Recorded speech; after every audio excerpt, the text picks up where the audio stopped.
ఈ క్లబ్బులు పబ్లు దరిద్రం అంతా కూడా చంద్రబాబు నాయుడు గారి టైంలో నడిచినప్పుడు అట్లాంటివి ఏమి చేయలేదు ఆ నాయకులు ఎవరు కూడా వైసీపీలో ఉన్నటువంటి చాలా మంది నాయకులు. కానీ చిన్నపరెడ్డి గారు నా మధ్య ఇంటరప్ట్ అయ్యి అలవాట్లేదు, నన్ను మాట్లాడేవాడు ఫస్ట్. సార్ నన్ను మాట్లాడేవాడు ఫస్ట్. సార్ నా వెర్షన్ కంప్లీట్ చేయండి ఫస్ట్, తర్వాత మాట్లాడదాం. సార్ ప్లీజ్ నోట్, మీరు నోట్ చేసుకోండి, తర్వాత మాట్లాడండి. నా వెర్షన్ నా మాట్లాడనివ్వండి, నా ప్యానల్ నాకు ఇవ్వండి.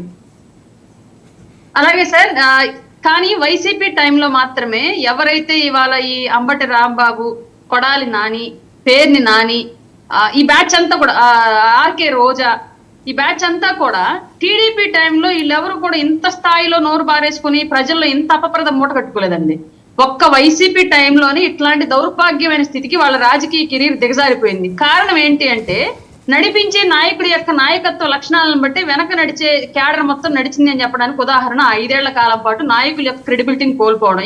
ఈవెన్ బొత్స సత్యనారాయణ గారు కూడా, బొత్స సత్యనారాయణ గారికి 40 ఏళ్ల అనుభవం ఉండి ఎంతో మంది ముఖ్యమంత్రుల హయాంలో పనిచేసినటువంటి ఒక వ్యక్తి ఎప్పుడూ కూడా ఇట్లాంటి వ్యక్తిగత సంభాషణలకు వచ్చి రాజకీయంగా కాకుండా వేరే సంభాషణలు మాట్లాడినటువంటి చరిత్ర బొత్స సత్యనారాయణ గారికి గతంలో లేదు. కానీ 2019 నుంచి 2024 మధ్యలో ఆయన పెట్టినటువంటి ప్రతి ప్రెస్ మీట్ లో కూడా అపప్రద పాలైనటువంటి వ్యక్తి ఆయన. అట్లాంటి నాయకత్వాన్ని నడిపించింది అప్పుడు జగన్మోహన్ రెడ్డి గారు.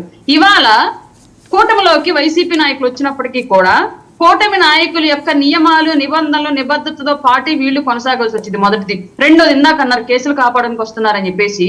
సార్, మా కూటమిలో ఉన్న నాయకులు అండ్ ఎస్పెషల్లీ మా అధ్యక్షులు పవన్ కళ్యాణ్ గారి యొక్క సిద్ధాంతం ఏంటి అంటే, సాక్షాత్తు పవన్ కళ్యాణ్ గారే తప్పు చేసినా సరే శిక్షించేటువంటి వ్యవస్థ రావాలి అనేది ఆయన యొక్క నమ్మకం. అట్లాంటప్పుడు మా పార్టీలో ఉన్నంత మాత్రాన వాళ్ళ తప్పులు క్షమించబడిపోతాయి, అప్పుడు దాకా ధృతరాష్ట్రుడిగా ఉన్నటువంటి వ్యక్తి ఇక్కడికి వచ్చిన తర్వాత పరమ పవిత్రుడైపోతాడని చెప్పేసి మేము మాట్లాడట్లా. కానీ మా పార్టీ సిద్ధాంతాల ప్రకారం వ్యవస్థకు అనుకూలంగా నడిపించుకోవాల్సినటువంటి బాధ్యత మా మీద ఉండిద్ది. కాబట్టి దాని ప్రకారం నడిపించాల్సినటువంటి బాధ్యత మా నాయకత్వం తీసుకునేది. ఈవెన్ వైసీపీ వాళ్ళు మా పార్టీలోకి వచ్చినప్పటికీ కూడా, ఈవెన్ టీడీపీ కూడా అదే వర్తించింది.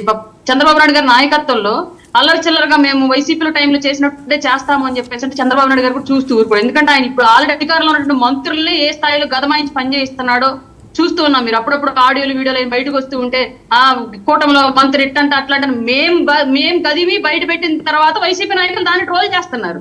అంటే దాని అర్థం ఏంటి? నాయకత్వాన్ని సంసిద్ధంగా నిబద్ధతతో నడిపించడానికి మేము సిద్ధంగా ఉన్నాం. ఎవరన్నా రానివ్వండి, మాకు అవసరం లేదు. మా పార్టీలో ఉన్న నియమాల ప్రకారం నడవాలి. ఫస్ట్ ఇది మా చేరికల గురించి నా అభిప్రాయం. ఓకే, ఏంటి గోదావరి ఫోకస్ మీదే ప్రధానంగా హైప్ పెరుగుతుంది అని గతంలో ప్రజారాజ్య పార్టీ నుంచి జనసేన అవనియండి, లేకపోతే ఈరోజు గేమ్ చేంజర్ అవనియండి, ఒకే వేదిక మీద మెగా ఫ్యామిలీ అంతా కూడా, ఓ పక్క మెగాస్టారు, మరో పక్క పవర్ స్టారు, మరో పక్క గ్లోబల్ స్టారు.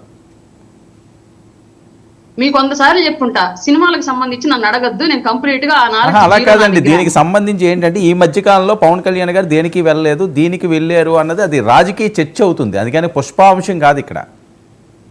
దిల్ రాజు గారు ఆయనతో సన్నిహితులు, అత్యంత స్నేహితులు. ఇవాళ ఆయన నిర్మాతగా వ్యవహరిస్తున్నటువంటి సినిమా అది. పైగా ఆయన కుటుంబ సభ్యులు నటిస్తున్నటువంటి సినిమా.